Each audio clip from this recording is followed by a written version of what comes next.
Hey, Kelsey. I heard you bought a new house. Apparently it's detached, too. Get you, Missy. Hi, Sally. It's been a while. That's right. It is detached, but it's nothing too fancy, really. It's not like it's new or anything. I heard it's huge, though. I'm so pleased for you. Sounds to me like you're all set to live the good life. I'm actually a little jealous. Not at all. It was old and run down, so we got it way cheaper than the market price. It might look okay from the outside, but believe me, we had our work cut out with the renovations and repairs. I wouldn't go as far as calling it huge, though it is a lot more spacious than the old one. You know how much bigger they build them in the countryside? But you renovated it, right? I bet it looks like a palace now. Renovating your own house seems to be all the rage lately. Just the other week, I heard about my friend's friend reforming his whole house.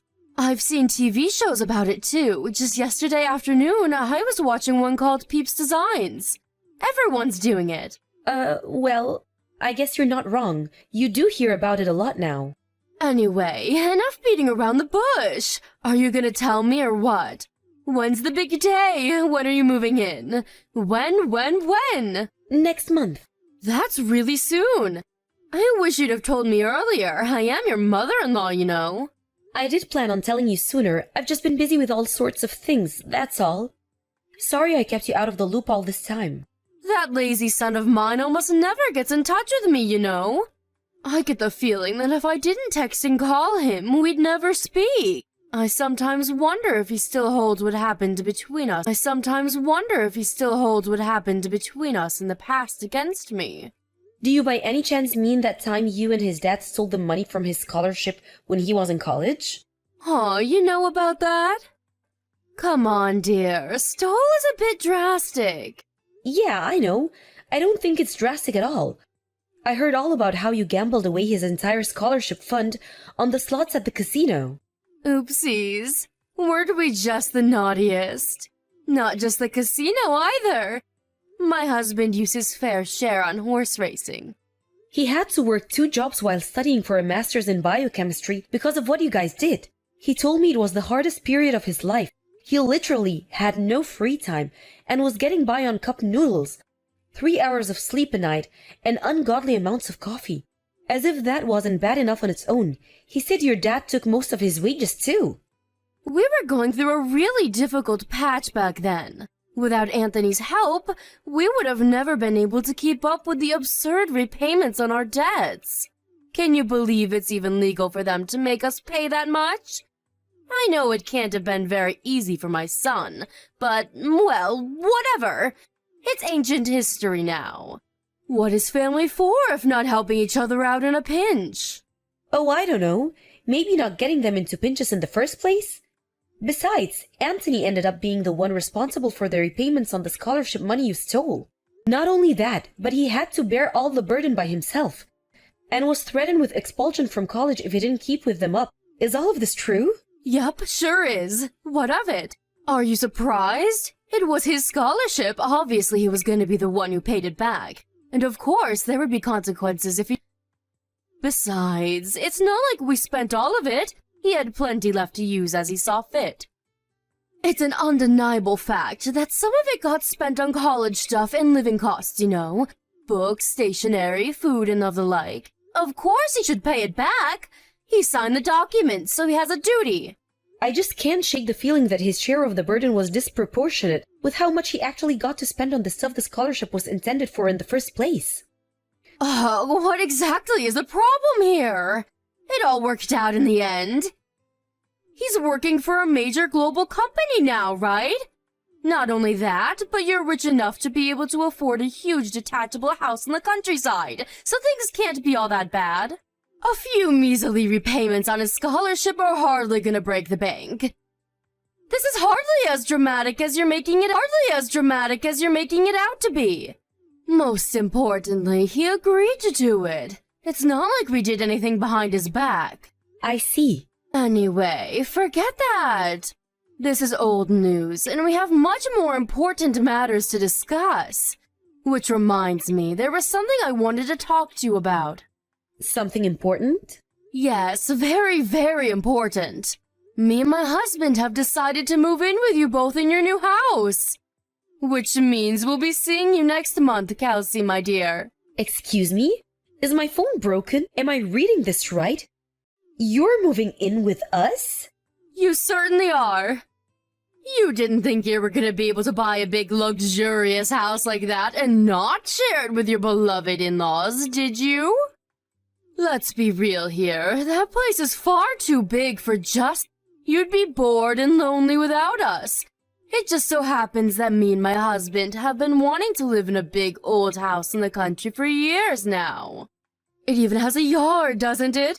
I'm so excited. I have all sorts of ornaments to decorate the lawn with. We couldn't believe it when we heard the news. The timing was so good anyone would think it was fate. Whoa. Just slow down a second, Sally. You can't just invite yourself to live with me and Anthony all of a sudden. Have you even mentioned it to him yet? Because this is the first time I've heard of it. Don't worry about him. He's always been a mommy's boy. He'll be over the moon when he finds out he's going to be able to see me every single day. He always was such a good, obedient child, and he's no different now. But still, it's not fair of you to spring this on us like this. That house was supposed to be for me and him to live in. We do have circumstances of our own, you know. What makes you think we're in any position to accommodate you? Circumstances? What kind of circumstances? Anthony's suffering with an illness. We found out a couple of days ago. He has cancer. What? Cancer? To get hit with a bombshell like that right before moving into our new place. We haven't come to terms with it yet, and our heads are a mess. He hasn't started chemotherapy yet, but the doctors say things could get rough. We have a lot of preparing to do for the fight ahead. That's why we're simply not in any position to consider having you move in with us right now. On the contrary, all the more reason for us to move in with you. Let me help you nurse him back to health. This just settles it. We absolutely have to come now. It's times like this that family needs to pull together to be there for one another. No, it's fine, really. I can take care of things myself. The bottom line here is that we're in no position to take you in. Are you listening to me? It's not happening. I'm listening to you, but have you heard yourself? What you're saying is ridiculous. Why would you put all that pressure on yourself when there's someone offering to help you? Who are you, super nurse? What if you get sick too? What good is a convalescent bedridden mess to my poor son?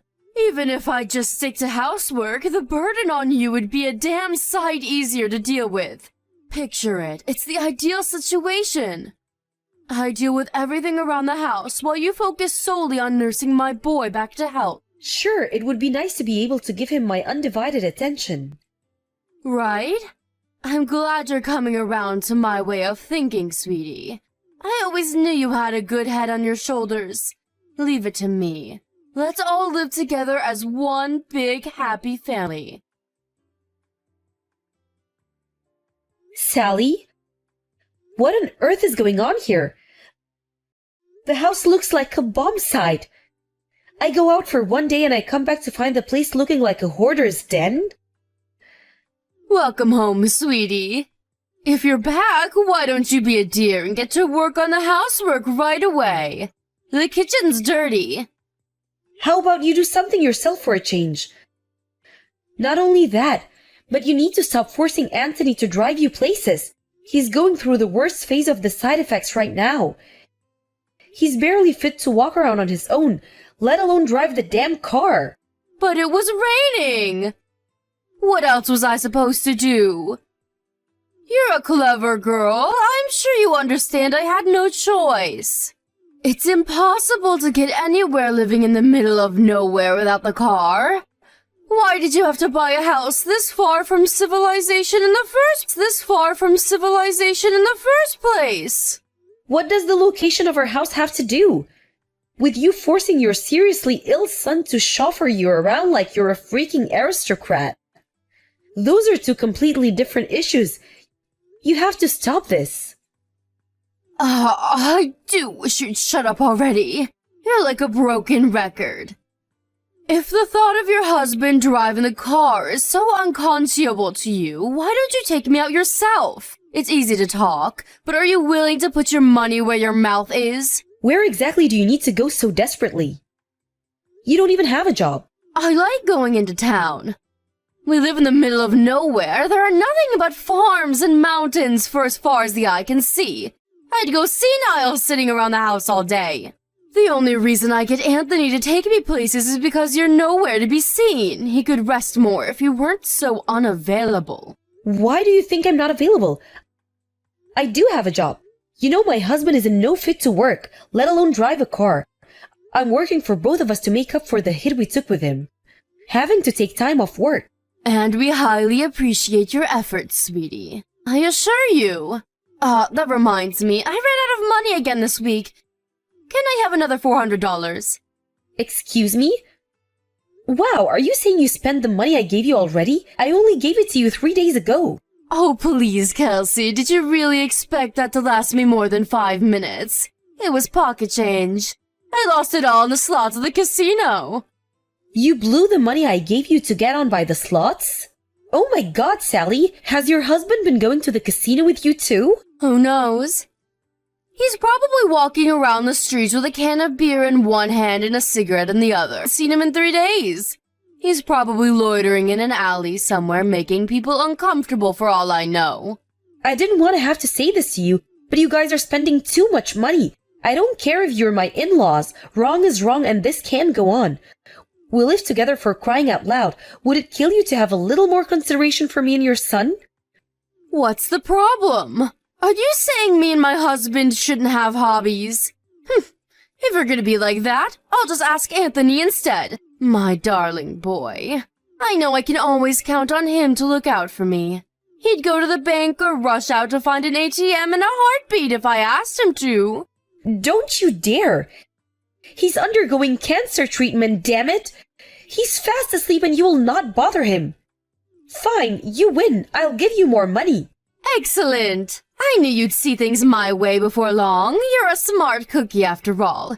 Me and my husband are gonna need $400 each this time. You're asking me for $800?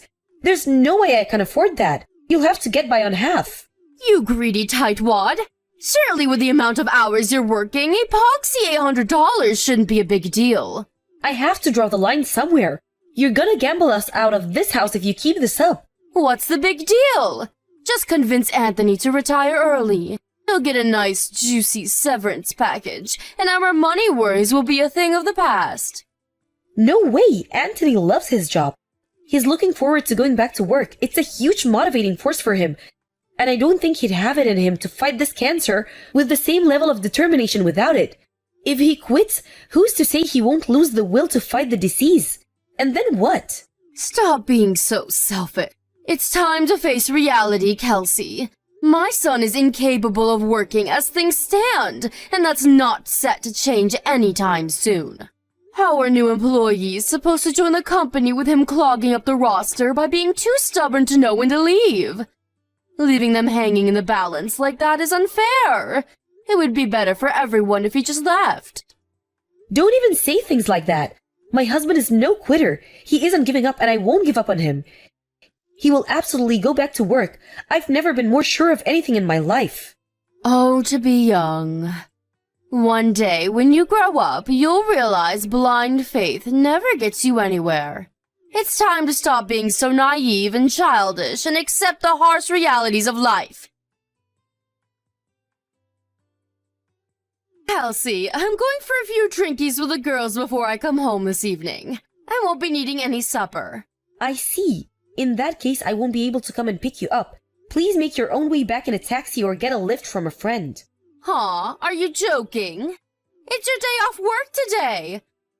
Are you telling me you'd rather laze around on your butt eating potato chips than give your elderly mother a lift home? I'm busy. Anthony's funeral might be out of the way now, but I still have tons of stuff to take care of. Ah, yes, the funeral. I was blown away by how big the turnout was. I had no idea he was loved and respected by so many people. He was always so shy and introverted. It's hard to imagine him having that many friends. Everyone loved Anthony because of how kind he was. He was a good man who would do anything for anyone. Yes, my Anthony was 1 in a million. It's just a shame he left us so young. Right. Anyway, the funeral's over now. So we really should get around to dealing with his belongings. Most of them are going to have to go in the trash, of course. Why? What's the rush? Can't we at least wait until it doesn't all feel so raw? He's barely been in the ground 5 minutes and you're talking about tossing his things in the trash? Why wait? It's going to happen eventually, so we may as well do it now. We need to clear out the room he spent his final weeks laid up in bed in. I want to turn it into my own personal hobby parlor.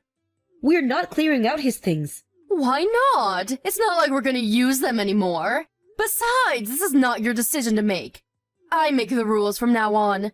Me and you are strangers now, and strangers aren't welcome in my home. Wow, what's that supposed to mean? It's exactly what it sounds like. Without my son here, you're nothing more than a stranger, no different to someone I'd pass by on the street. Are you trying to kick me out of the house? Bingo! I knew you'd get it eventually. Well done, sweetie. Think about it. Me and you aren't related by blood. I tolerated you when my son was around for his sake, but there's no reason for us to carry on living together now. This house rightfully belongs to me and my husband as a memento of my son. You're trespassing, so get out. Wow, so that's what you really think of me, huh? I see. You know what? You're right. Strangers don't have any right to live in other people's house. I'll make the necessary moving preparations immediately. I'm so pleased you didn't make this any harder than it needs to be. Make it quick. Understood. I agree. The quicker we get this over with, the better. Okay, that settles in. I want you and your husband out of this house by tomorrow. Excuse me? Me and my husband leave? What are you talking about? You know, dear, anyone would think you're trying to get rid of us. The only one leaving this house is you. That's where you're wrong. You and your husband are the ones who'll be leaving. I've never heard anything more preposterous in my life. Are you trying to make me die of laughter? My son bought this house. It's only natural that it goes to his parents. Are you just trying to get a rise out of me? Or do you actually believe that? I was Anthony's wife, which means I'm first in line to inherit his assets. I'm the owner of this house. I want you to know that I had no intention of doing this before you tried booting me out.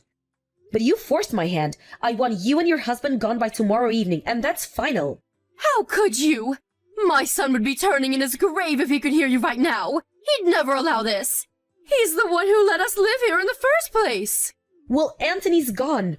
Which means I no longer have to tolerate your selfish shenanigans or walk on eggshells around you for fear of causing a big row. From now on, when it comes to anything to do with this house, my word is law, and you will do what I say. Why, you impertinent little upstart. You think you have the right to tell me what to do? I'm your mother-in-law. Show some respect.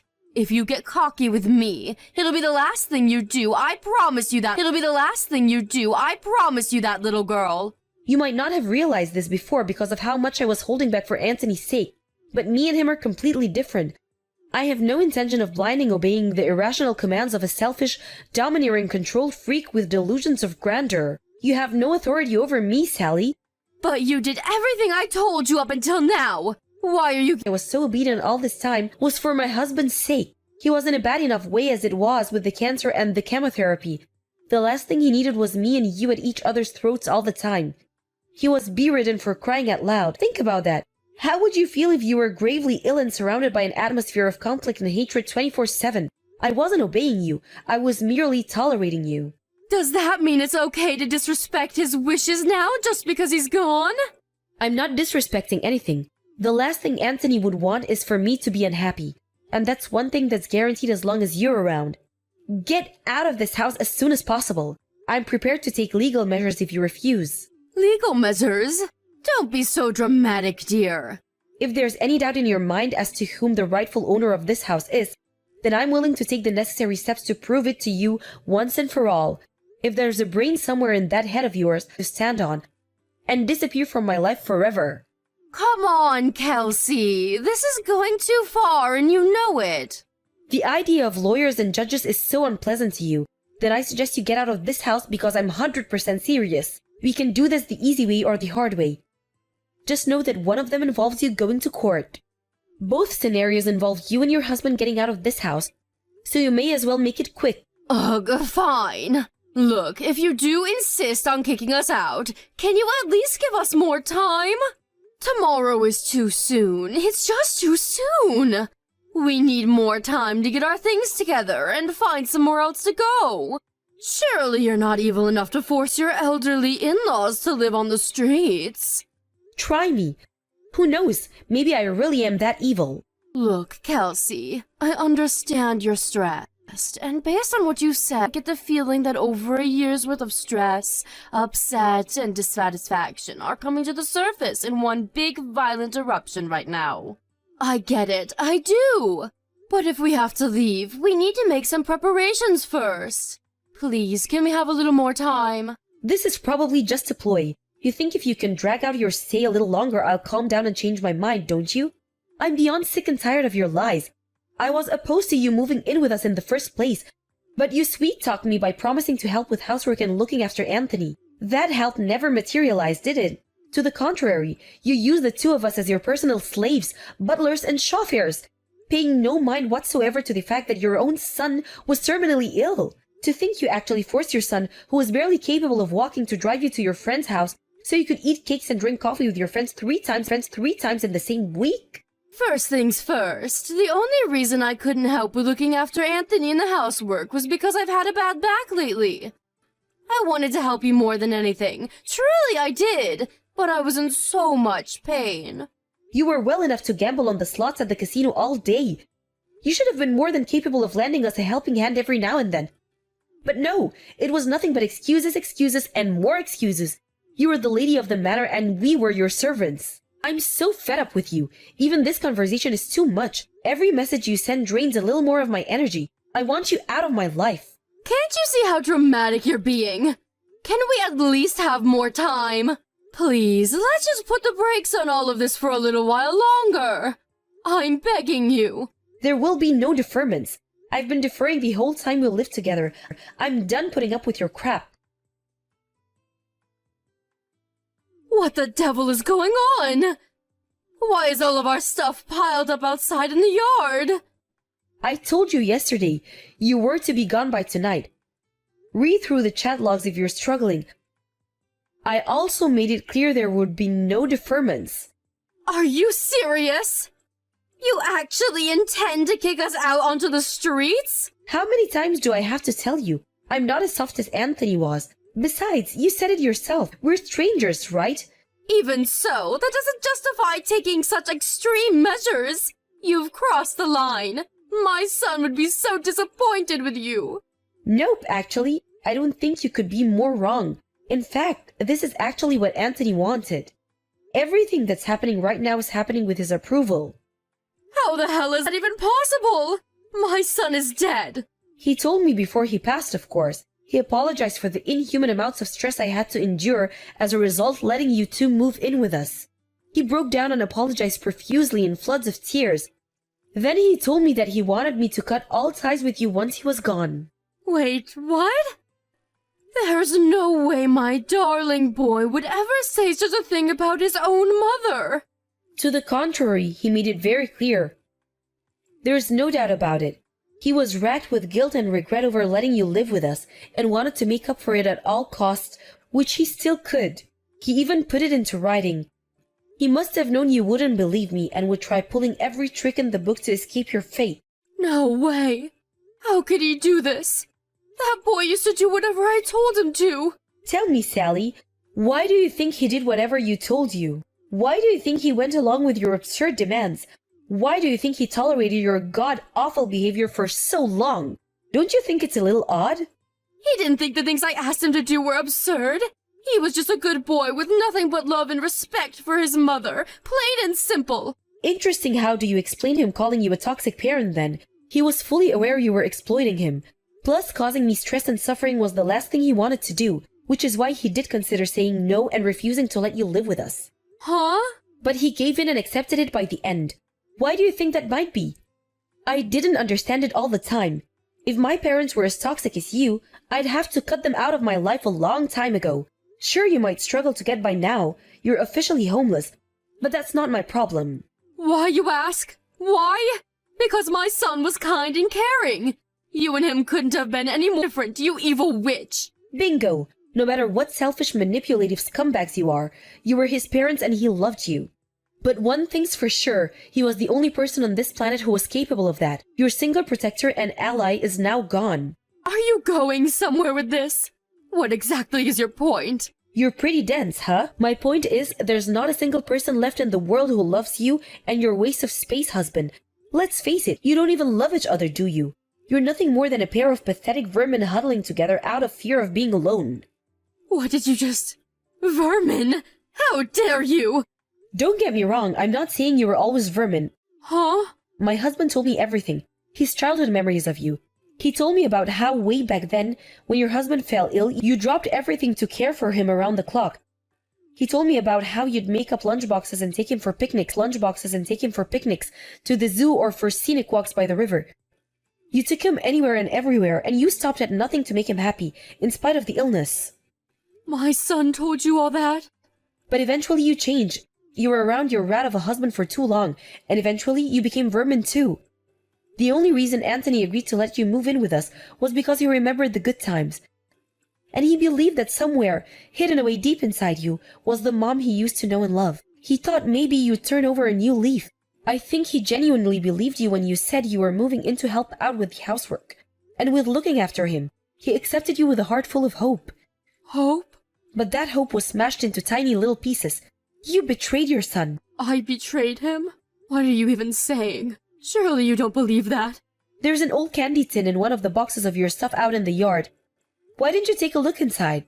What is it? It belonged to Anthony, but I have no need for it, so it's all yours. I said, what is it? Inside that tin is an origami gold medal. Remember it? Remember that time he caught an awful cold and had to drop out of the school track in field event? He'd been training so hard and couldn't wait to compete. He was so down in the dumps about the whole thing. So you made him that origami gold medal to make him feel better. Huh? This is that thing I made 30 years ago? He kept this the whole time? That medal meant the world to him because it reminded him of his precious childhood memories with you. He loved you. No matter how much you exploited and manipulated him, no matter how many good times you betrayed him. Oh my God. I had no idea he felt that way. It's too late to regret what you did now. Anthony's gone, and he's never coming back. What else did he tell you? He told you all about his childhood memories, right? There must have been more. Tell me. Oh, you're suddenly interested in your son now? I'm afraid I'm gonna have to say no. This has nothing to do with me. Please, I'll apologize for everything if you tell me. I'm begging you. The time of apologies has passed. There's no going back now. Anthony's gone. I hope you regret this. I hope the pain is unbearable, and I hope it tears away at your heart until the day you die. Now let me remind you one last time. This house is mine, because I was the only one who gave your son the love he deserved. Not long after that, my father-in-law started causing a commotion outside the house, demanding I stop this nonsense at once and let them back in, but his wife soon shut him up. I can only think that what I said to her actually penetrated that big frosty wall around her heart. My mother-in-law, clutching that dirty old candy tin into her chest as if it was more important than life itself, took her husband and disappeared. I haven't heard from either of them ever since, and I heard through the grapevine that they ended up divorcing. It's been 2 years since I lost my husband now. I ran into his mom one time when I was laying some fresh flowers at his grave. As soon as she noticed me, she hung her head deep in shame and walked away, seeming to have none of the vigor or energy she was once so well known for. Something tells me she actually reflected on what she said, and used the whole tragedy as an opportunity to become a better human being. They do say every cloud has a silver lining. It's just a tragedy that the cost was so high. As for me, I'm still living in that same big old house in the country, surrounded by my cats and dogs, who I love and adore.